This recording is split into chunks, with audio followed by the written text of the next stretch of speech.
Thank you for joining us for today's episode of Uncomfortable Truths Podcast. I'm your co-host, Lindsay. I'm the more voicer. And today we have a woman who has 4 businesses, served as a CEO, a CMO, a COO, has her own podcast, and so much more. Taylor Proctor, thank you so much for joining us. Thanks for having me. I am stoked to be here. Yeah, perfect. All right, so let's just start. Lamar, you want to start first? Tell us a little about yourself.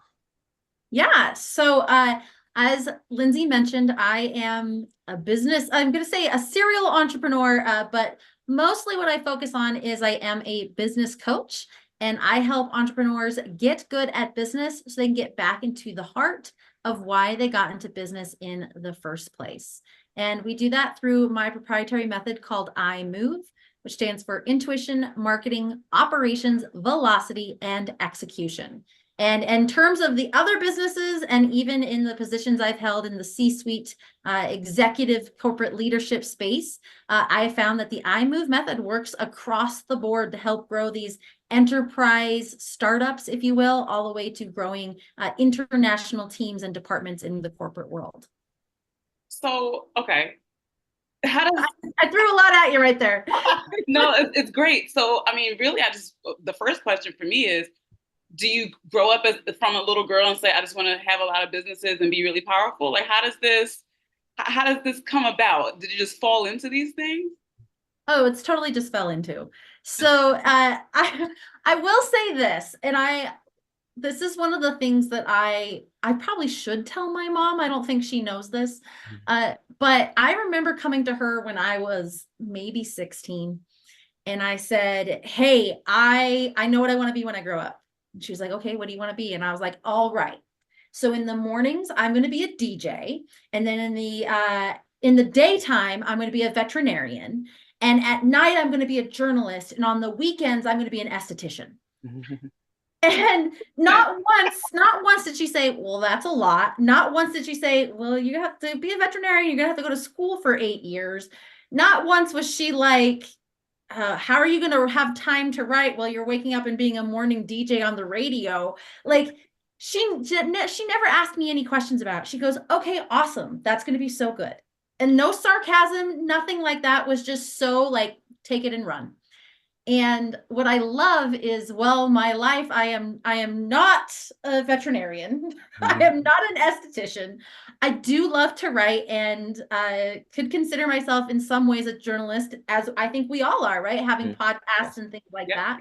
And doing podcasts, like I do my own editing, all those pieces, because I actually had a career in radio at some point. And so all these pieces have like come into play throughout my career to just kind of drop into my lap.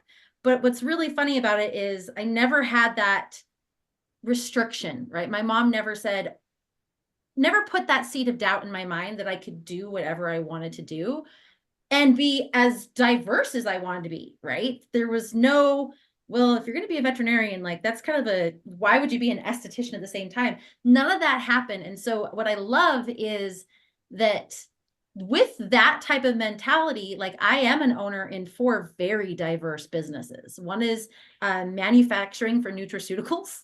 The other is healthcare, specifically around suicidality prevention. The third is a global multimedia and women's education company. And the fourth is what I speak on the most, which is my business coaching company. And so they're all very diverse, but I still have the opportunity to do all of them. And it's because, thank goodness for my mother, she never planted any seeds of doubt in my mind.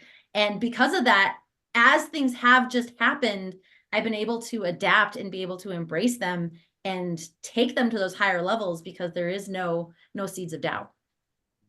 So you was very ambitious and your mother was very supportive. Yes. Did you always have support around all your family members and friends?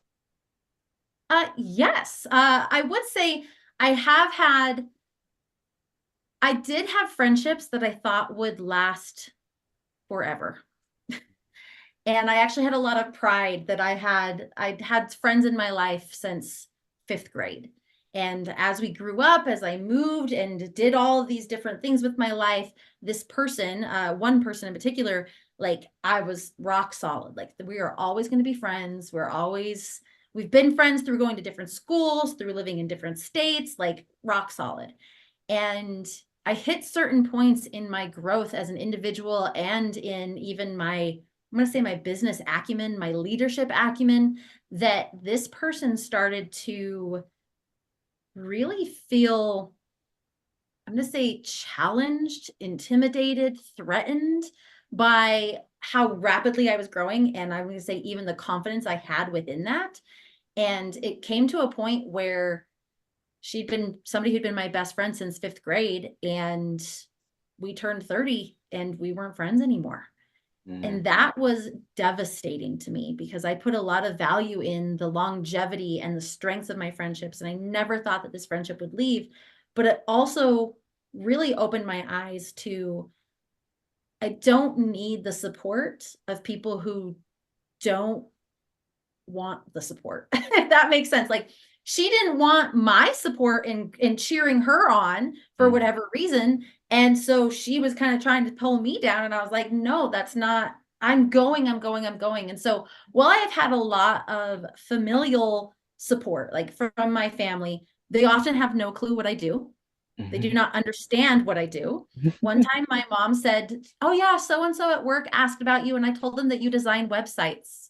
It's like, Mom, I don't design websites at all. I'm not a designer.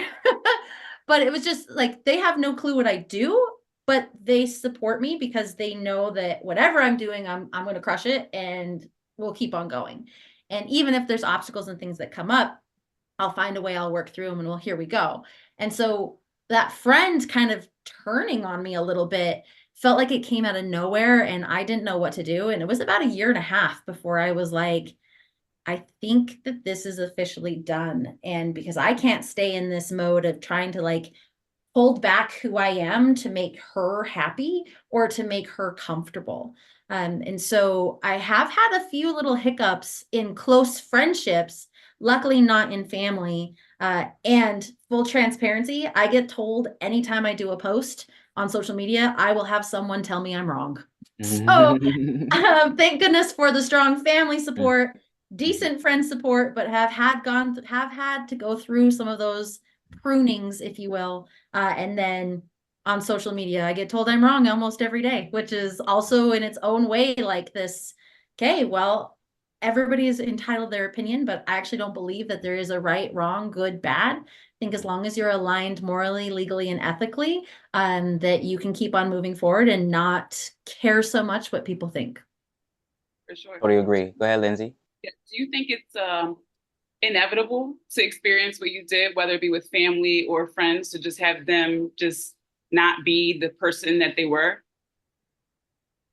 Yes. And I wish that I wish I'd paid attention, because as I started in like my own personal growth, development, and even business journeys, I would see people going through this. I would see people being like, oh yeah, you know, my best friend or my husband or family members. And I'd be like, well, that's never going to happen to me.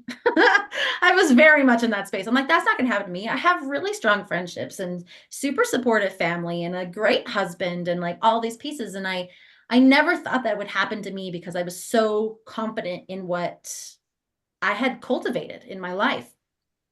But I didn't account for my continual growth.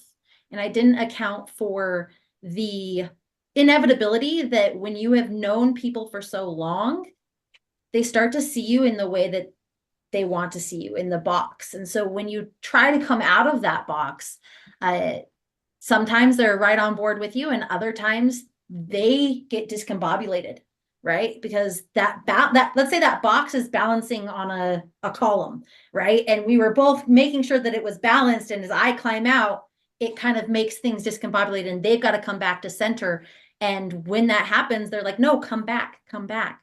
And so I have seen that if you are going to grow in your life, if you are going to get good at business, if you are going to change things and take control and accountability and responsibility for who you are and what you want to do and the impact you leave in the world, you are going to run into having to prune or release from certain people. And it's unfortunate, but I do believe now that it is inevitable. And if I may, I would love to say, I also like to call it now a graduation.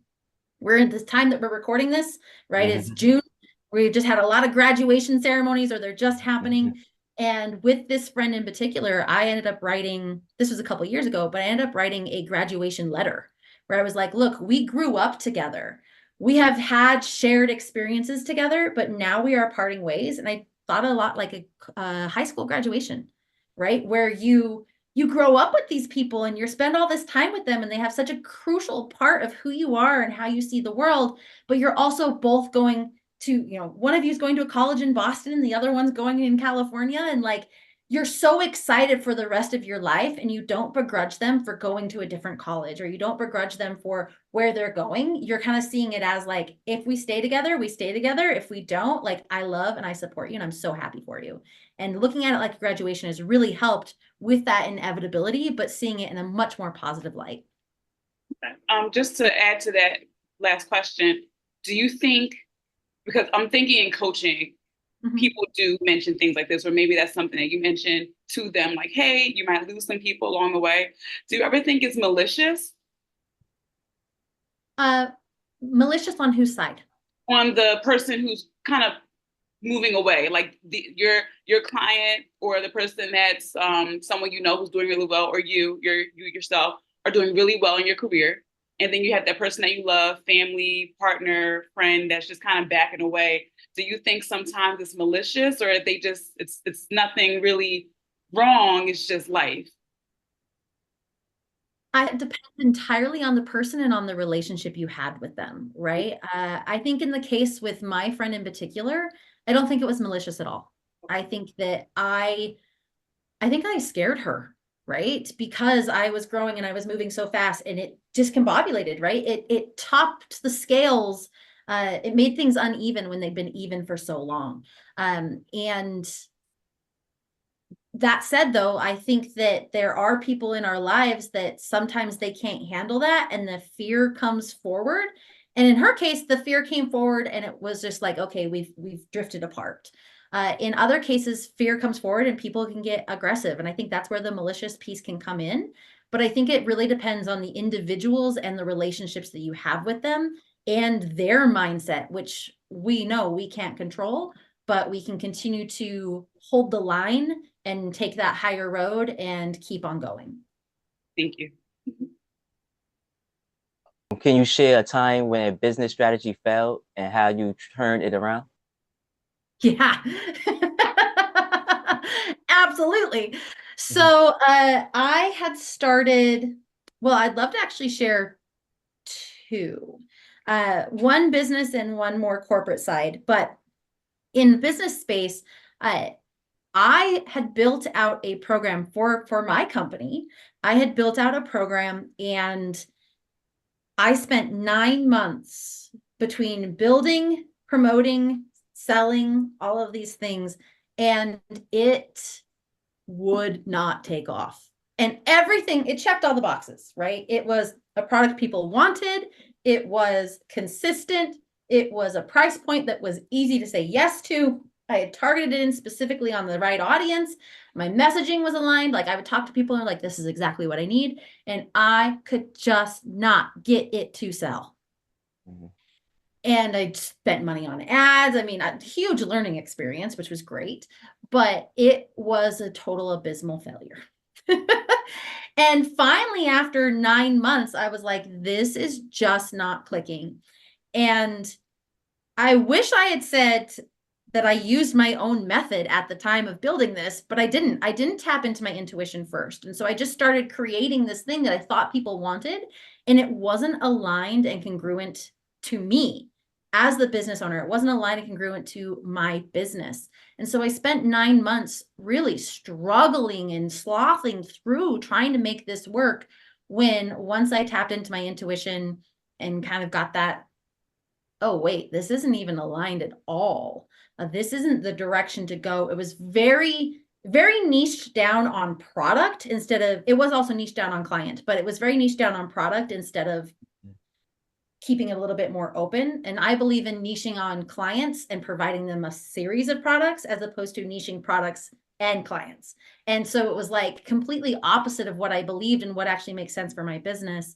And so I actually dropped that and said, I'm not doing that anymore. And through dropping that, it also cleared up so much emotional, energetic, physical, mental bandwidth and space for me, that suddenly everything in my business really started taking off. I was able to launch new programs that got people in immediately, offered huge transformation and results immediately. And it was just such a game changer. But I wish that I had listened and paid attention way earlier on, instead of wasting time, money, effort, and energy for 9 months trying to make something work because I thought it should, as opposed to really tapping into my intuition and doing what actually makes sense for me and my business in aligned and congruent ways.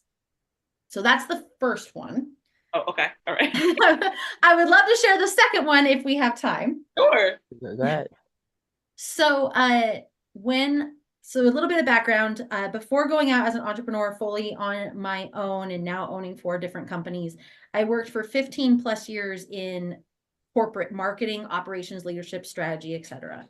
And one of my roles that I was in was, this happened a lot, is I would go and work for a company and they would say, here's an idea, throw me the keys, make it happen.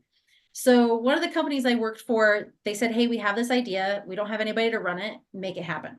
So we went from, in a 3-year period, we went from 0 team members to 30, from 1 service offered to 5, from 1 language offered to 5. And I even got to spend 6 weeks living in Edinburgh, Scotland, setting up our European team.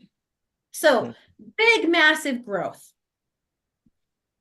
And in that, we also had 2020 happen and a couple of other things. But when I actually went and lived in Scotland, I left my team, a team lead in charge of, at this point it was a full department, so we had several teams, but one of my larger teams with one of my larger clients, I left my team lead fully in charge because different time zone, everything else, for 6 weeks setting up our European team.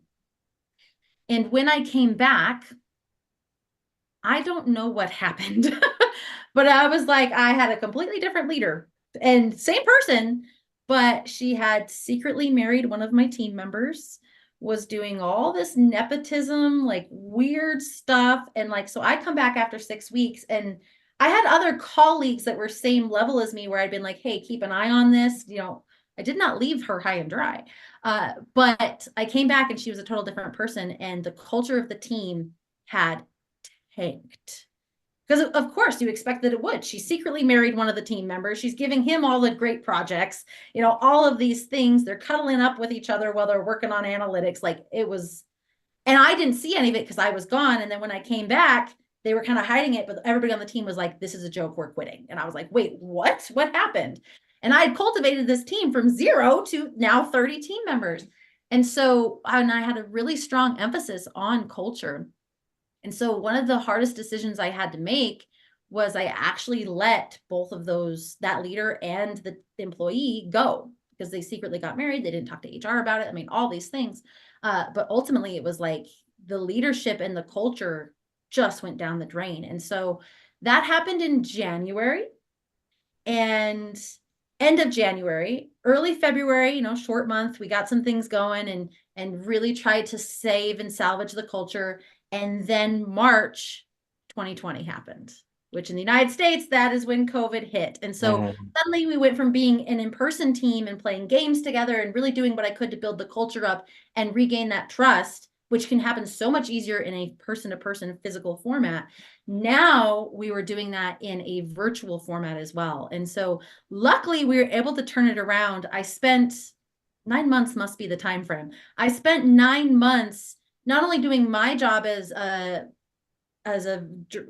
senior director over my entire department, but I also led that 16-person team, well, cultivating and trying to find another leader that would also maintain the trust that we had rebuilt and the culture, maintain and continue to build the culture that we had struggled to rebuild as well. And luckily we were able to find a great internal hire who had been there through the whole thing. And it was like, that's never going to happen again. And really ended up being a great great experience that we also came so much closer together culturally as a team during COVID. And yeah, it was probably one of the proudest moments of my career to have such a low culturally and leadership wise, and having to step in and really own that I had left for 6 weeks and needed to come back and offer this transformation, but also to come out on the other side and know the team was so much stronger for it. And we had such a better culture, and it really highlighted better leadership opportunities. Well, that's great. I'm glad that got turned around. That is definitely special. If you write a book about like the things you've been through in business, you definitely should put like all those little weird tidbits. But she got married and whatever. We're not here for that. So crazy though, right? Like exactly. I'm gone for 6 weeks, and we still had one-on-ones. Like I would get up at 7 in the morning, and no, it was like 7 p.m. my time and like 9 a.m. her time. So I'd be like, let's meet for a half hour, all of these things. And so it was like I had colleagues that were keeping an eye on things, but obviously not well enough. I had heard that we were doing one-on-ones, but I'm from a distance and we're trying to figure it. Anyways, it was crazy town. Just to rewind a little bit to the first example that you gave, yes. I'm curious. So obviously, people say you never give up, never give up. But my question to you is, because life isn't like that, at what point when you're trying to start a business or continue one, at what point do you call it quits, or you decide it's time to pivot?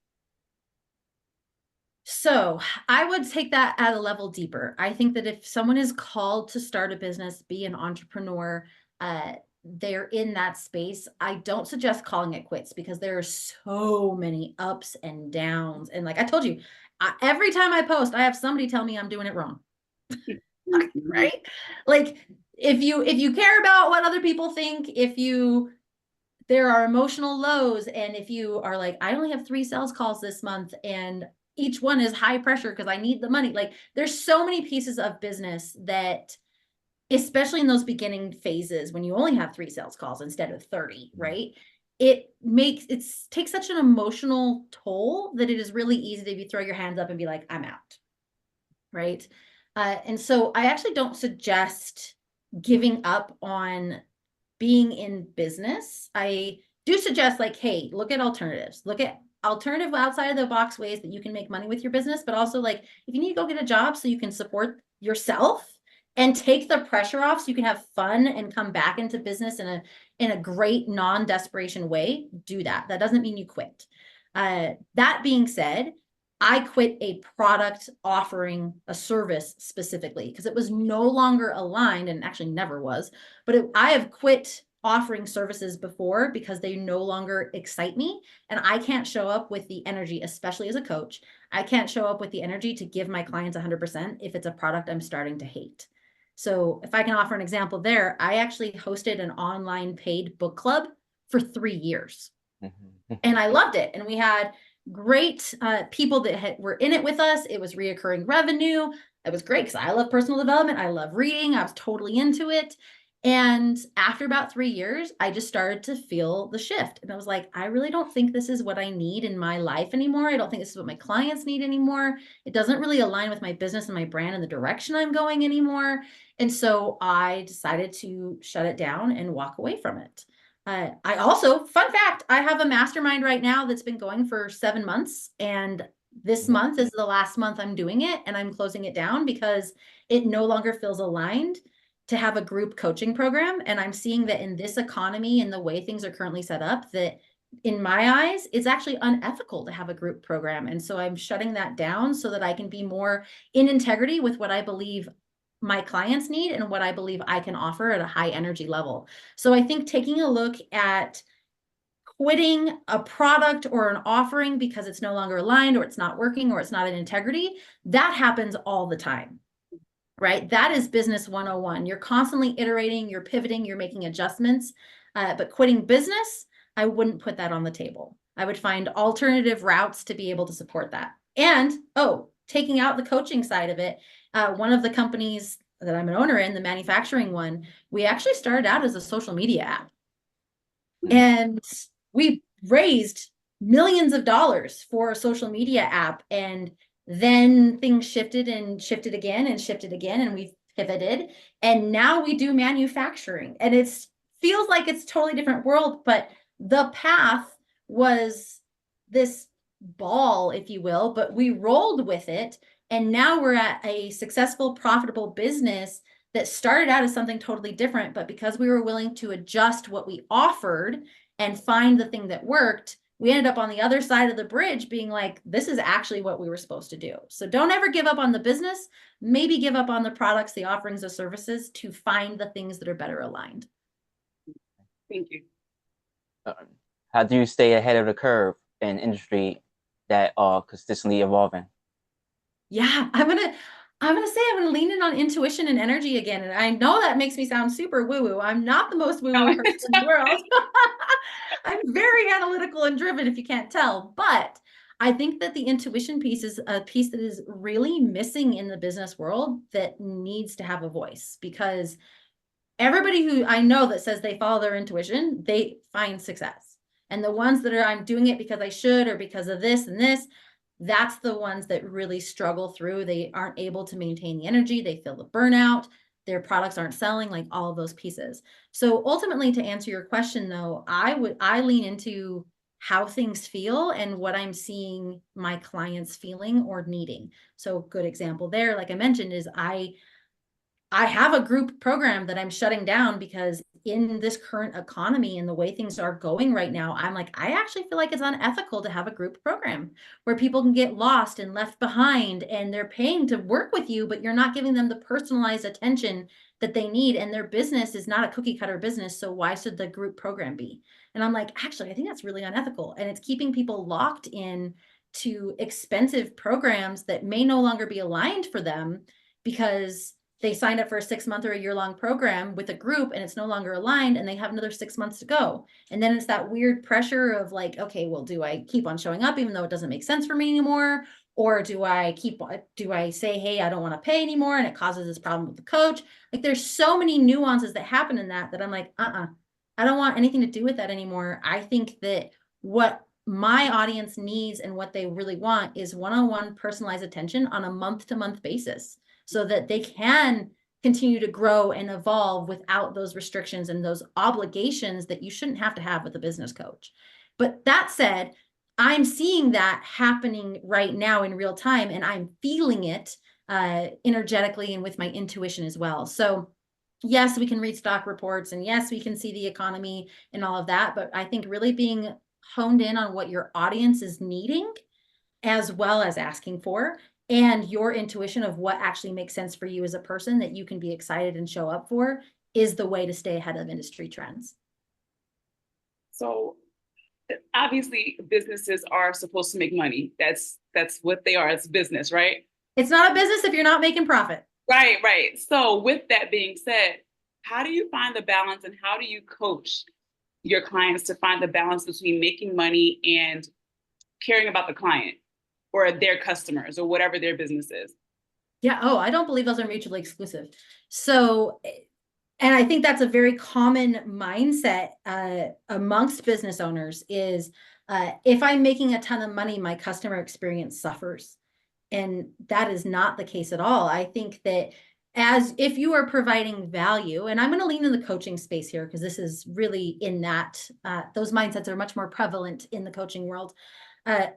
So let's say that you're bringing people in and you're charging money, and then you're like, well, now I brought in too many people, so my customer experience is suffering, so I'm going to focus full on customer experience, and then you stop selling, and now the money stops, and so you're doing this revenue roller coaster or this swing. And for a lot of people, I think that they believe that they are mutually exclusive. Like you can't provide a good customer service and charge a lot of money, or you can't help a lot of people and offer good customer service. And I actually just don't believe that. I think that it starts with looking at your price points. It starts with looking at your timing. It's funny, I was speaking with someone the other day and they said, well, so how much time do you spend on your business? And I said, oh, well, in the actual execution and customer experience side of things, I'm spending about 80 hours. Actually, I take it back. It was 40 hours. So I'm like, I'm spending 40 hours actually executing in my programs and working with my clients one-on-one and doing all these things. And then it's another 40 hours of working on and in the business, the operational, the background, the marketing, the sales, all those pieces. So a total output of 80 hours a month, which is part-time job, right? And I know that I can scale that up, or if I don't want to, I can charge more and still focus on providing that great customer experience. But knowing my numbers and knowing the hours that I can input into this to make sure that it's a quality experience also allows me to monitor my energy and my money mindset, saying, okay, am I providing the right value for what I'm charging? Am I providing the good customer experience? I'm not on that revenue roller coaster because I've found a way to balance both by looking at the actual numbers and not guessing. So I hope that answers the question. I feel like I rambled a little bit there. No, you're totally fine. No, it was just, I see oftentimes, like, I'll use real estate as an example. Sure.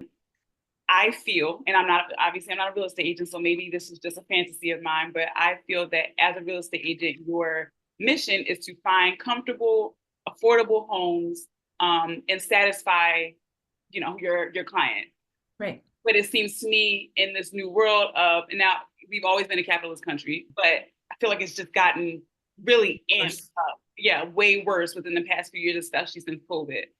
And then now it just seems the point is to just, whether you're a real estate agent or you own, or you're a landlord, it just like, you just charge as much as you possibly can because it's a business. Every year we go up because it's a business. And it's like, I totally get you need profit, but it's just like, at what point do we go back to caring about the client? So that was just my example. But I feel like in a lot of businesses, that's how it is. It's just like they're focused on the bottom line, which I totally get, because you don't want to be a business owner and be poor, right? Because you're losing more than you're actually getting. But I feel like you should get into business because you care about the people that you are working with.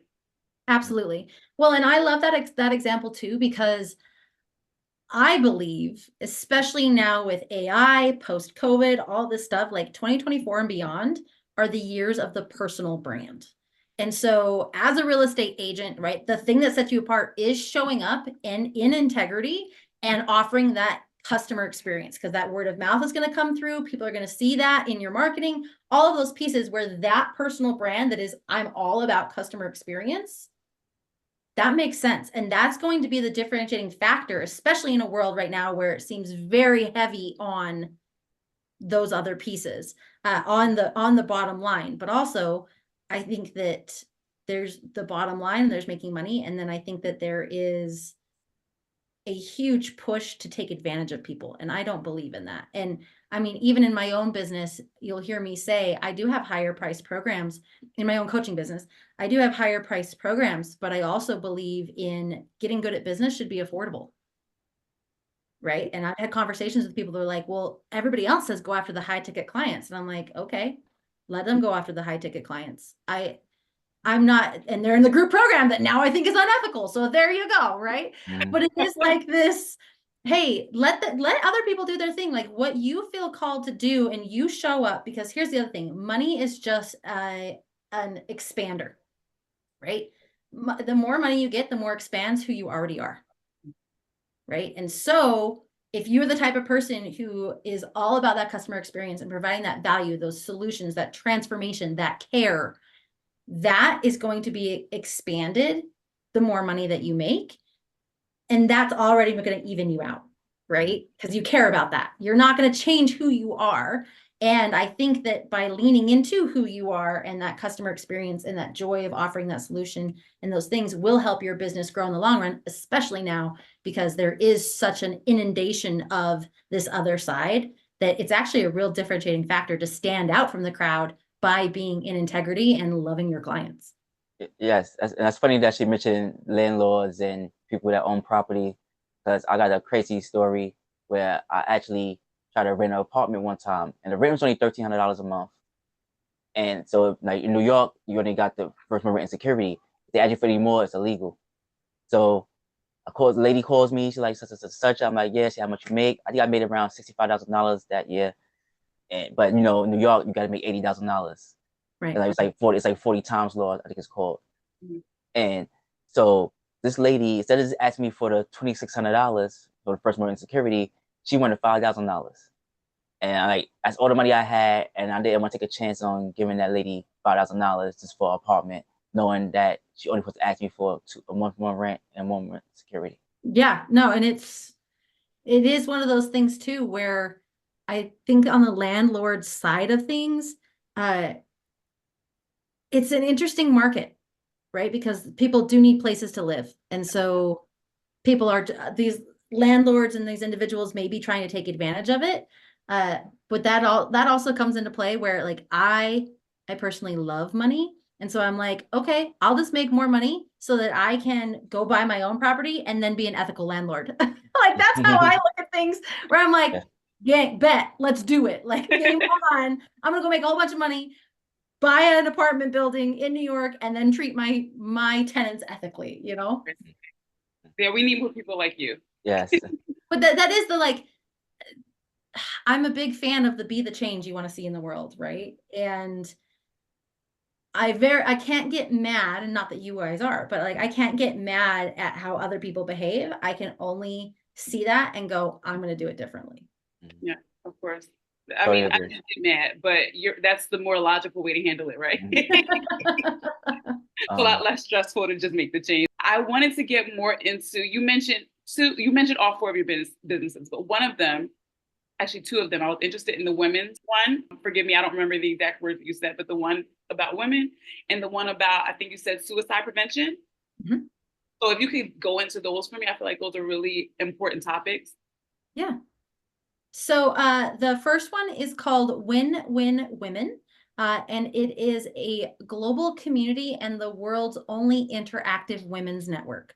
So what we do is we provide free, we're going to say TV shows, but it's free shows online that women from all over the world can join live and ask their questions and receive real-time help. So we're all about women's education, community, and connection.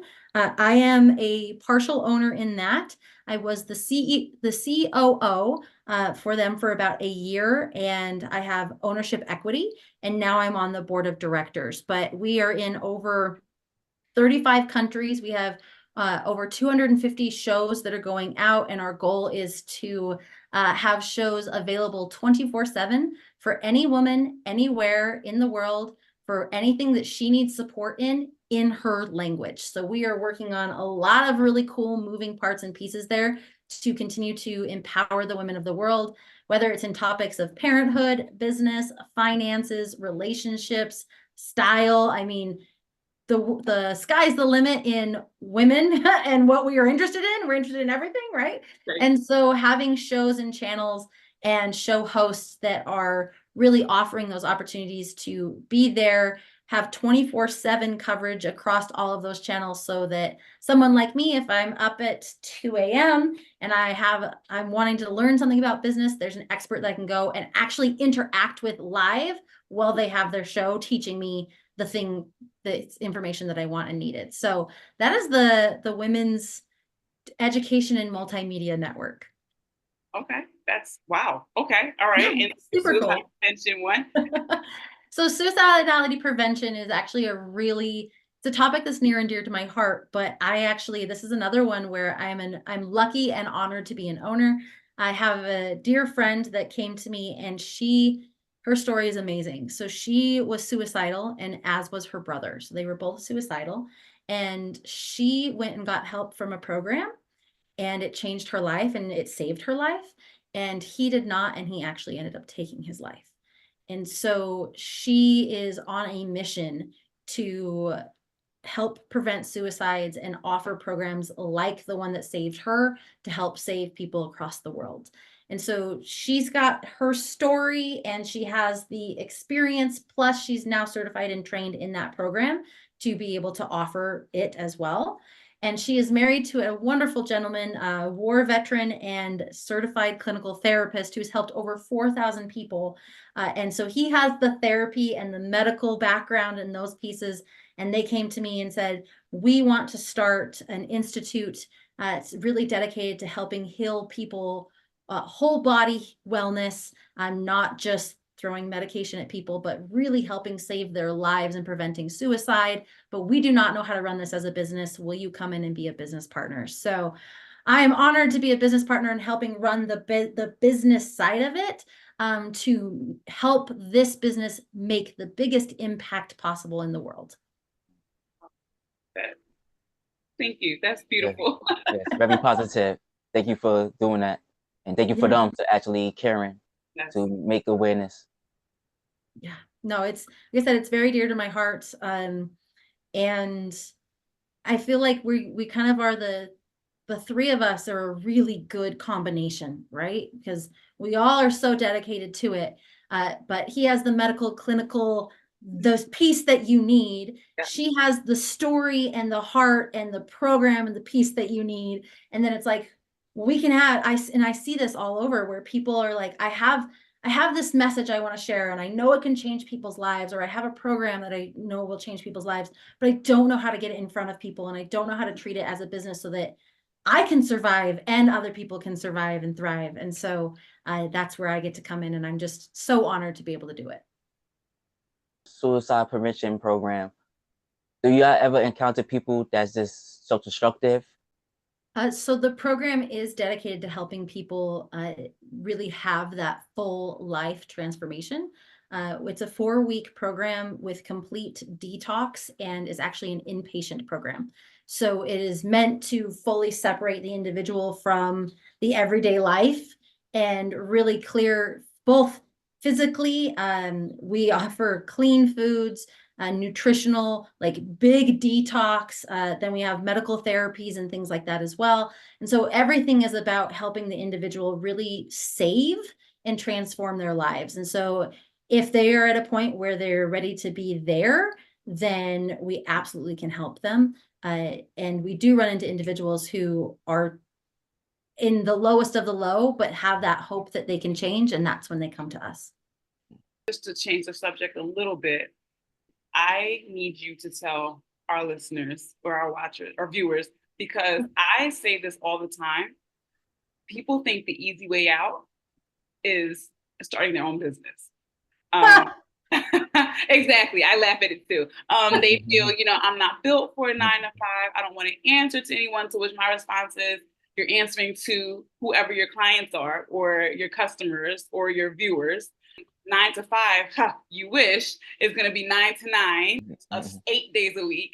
So can you, as the person who has 4 businesses and at some point just had one, just confirm that?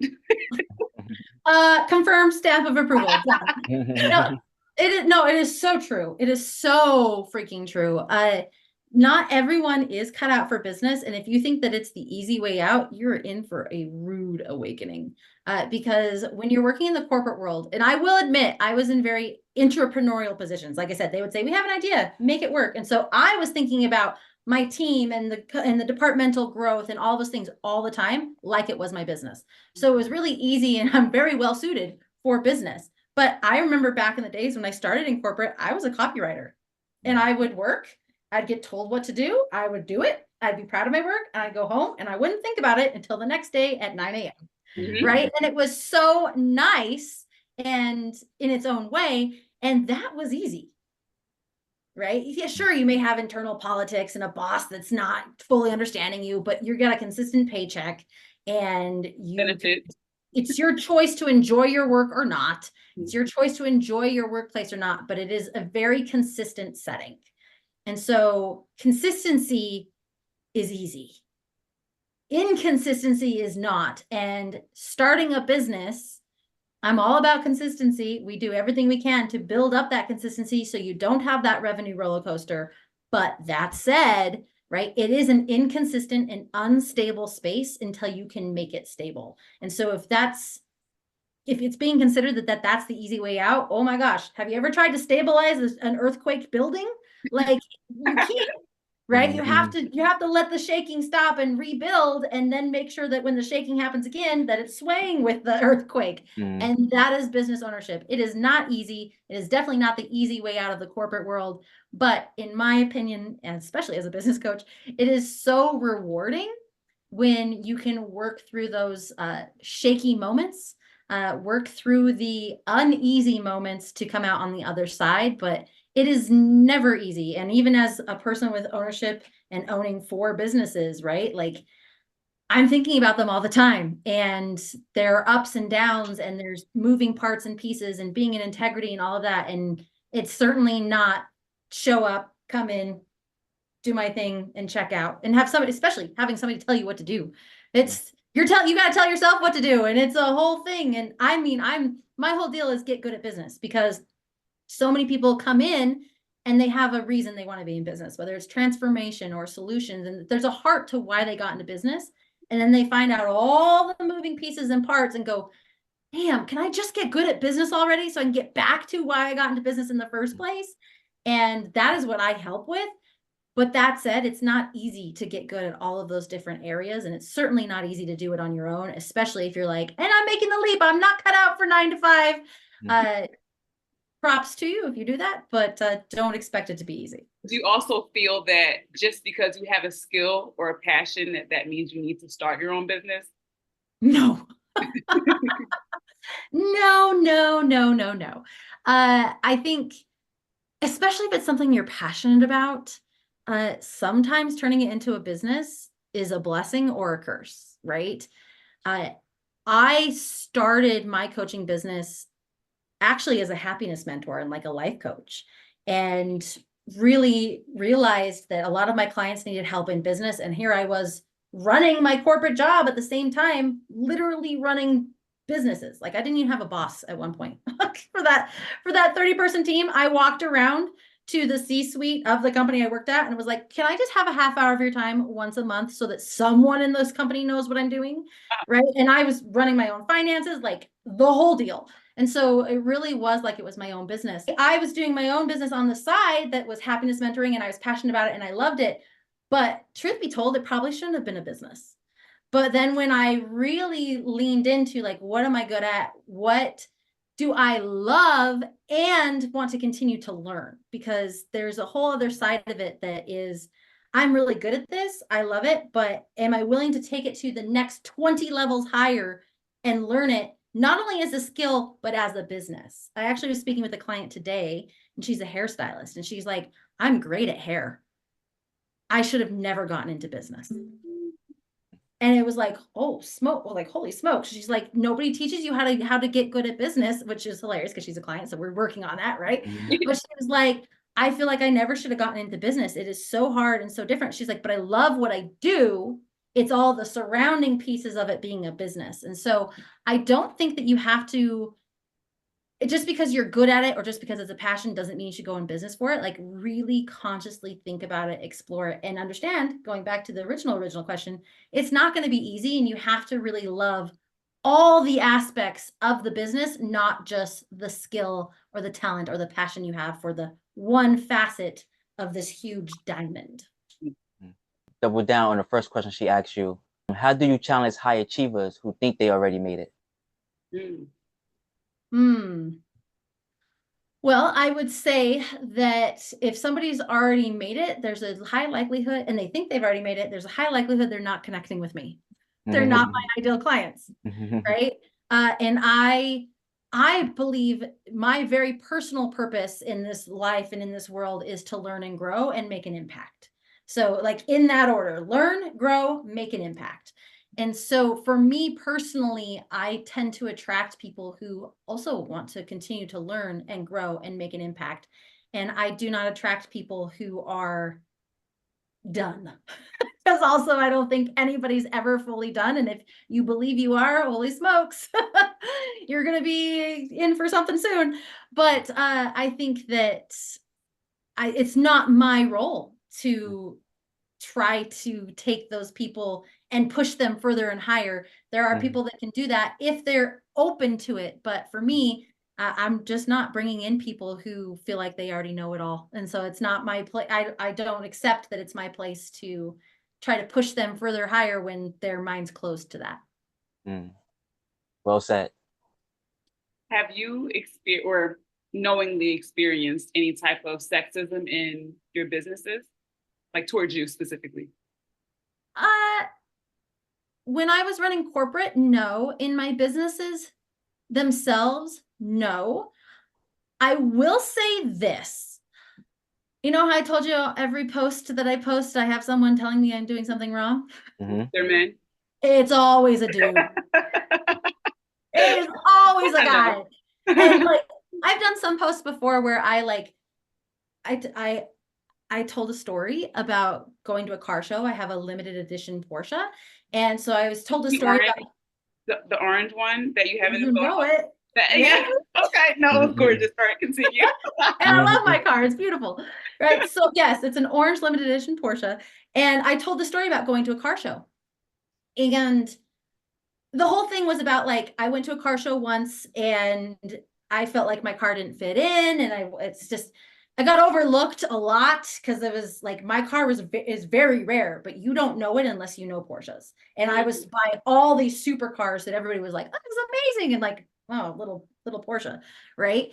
And the second car show I went to, I was next to a big orange tent and it was representing my business. And I was kind of segmented away, but I was also next to another really rare Porsche. And so like people were coming and seeing it and then seeing my orange one and like super excited. And then when I would say, do you want to sit in it? Like people would be stoked.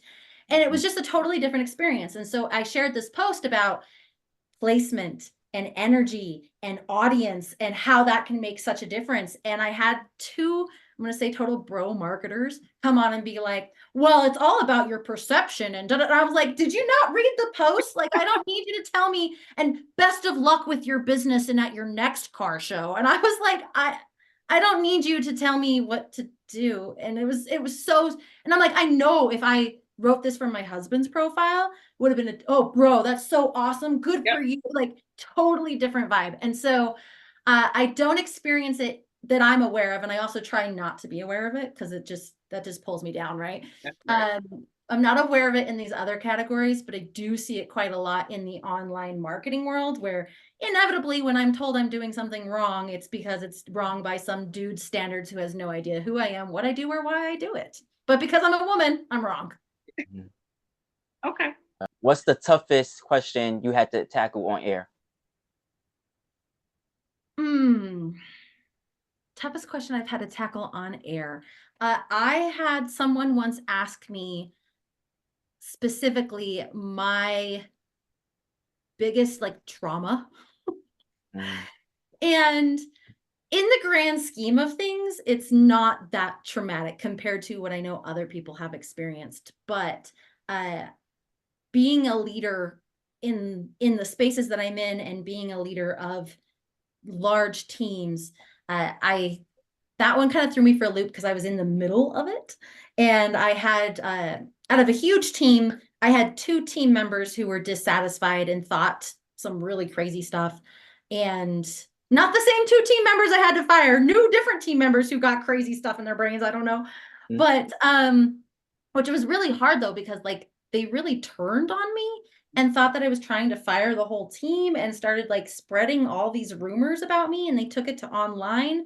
And I was in the midst of that when somebody asked me what's like the hardest thing I've ever been through. And I was like, it's this, like, but I can't say it because they were still members of my team. And we were trying to coach through it and save the culture and like all these other pieces. And it was really hard to try and balance like the story and the authenticity and the integrity of the moment without compromising the future of where we were going with that team and with those situations. And so I'd say I could talk about it now, but I know we're tight on time. But that was probably the hardest question I've ever been asked because I was right in the thick of it. And I wanted to show up as me and be in integrity, but also not compromise my position or the position of my team and team members. It was like too soon. Still Yeah. fresh. Yeah. Yeah. Okay. Looking at everything that you do and have done, it's overwhelming, right? But in the best way. So how do you narrow it down as far as viewers? They find you inspirational. What do you want them to take away from what you do, your journey and your mission? Yes. So I'm going to lean back to what I said is my core values and also what I believe is my purpose in this world is if you only do 3 things, it's continue to learn, to grow, and to make that impact. And the people that I work with, right, those are typically business owners, and that has that ripple effect, right? If I can help a business owner, I'm learning, we're growing together, And we're having that ripple impact throughout with their customers and their customers' community and families and schools. And I mean, it just ripples out like crazy. And so I think that if you can take away anything, it's that you are capable of anything that you want to do. Just continue to learn, to grow, and to look at it with that lens of how can I make a positive impact. So beautiful. Thank you. Thank you. You guys are fantastic. Thank you so much. This was really awesome. Like, I think this is probably one of the best interviews I've ever had. Great questions. I really appreciate it. So thank you so much for joining us for this episode. We learned so much and we appreciate you. And I hope that, you know, next time we speak to you, you have 6 businesses. If that's what you want, you know, it might be too much. Awesome. Well, thank you guys so much for having me on. This was an absolute delight. Same.